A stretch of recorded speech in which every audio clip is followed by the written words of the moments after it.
მოგესალმებით, წარმოგიდგენთ 2/3 ამოცანას გეომეტრიიდან, ამჯერად თოფურიას მეორე ნაწილიდან.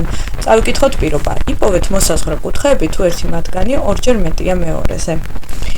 ეს ამოცანა რო ამოვხსნათ, პირველ რიგში უნდა გავიხსენოთ რა არის მოსაზღვრე კუთხეები. ამისათვის ჩვენ შეგვიძლია დავხაზოთ კიდეც, რომ უფრო თვალსაჩინო გახდეს. მოსაზღვრე კუთხეები ეწოდებათ ისეთ კუთხეებს, რომლებთაც აქვთ საერთო გვერდი და მთლიანობაში ქმნიან გაშლილ კუთხეს.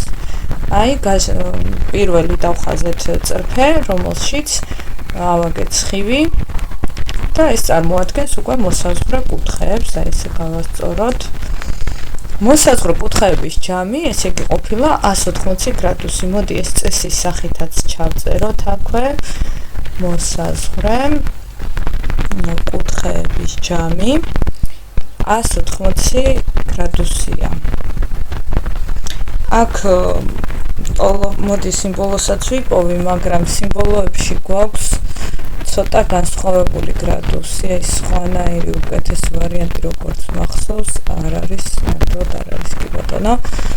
ესე დავტოვოთ 180 გრადუსია. მოსაზღვრე კუთხეების ჯამი. კი ბატონო. ეხლა უნდა შევადგინოთ მარტივი განტოლება. ანუ თუ პირველ კუთხეს აღნიშნავთ x-ით, მეორე მათგანი იქნება მასზე ორჯერ მეტი და ჯამში რა თქმა უნდა 180 გრადუსი.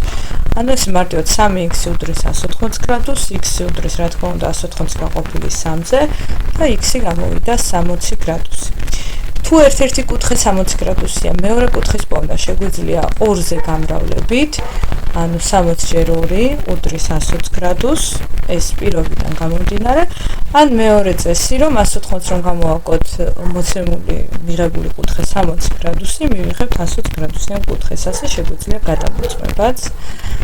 რა ვიცი, თუ რამე კითხვა გექნებათ, დაწერეთ კომენტარებში, მადლობა რომ ვიყურეთ, არ დაგავიწყდეთ არხის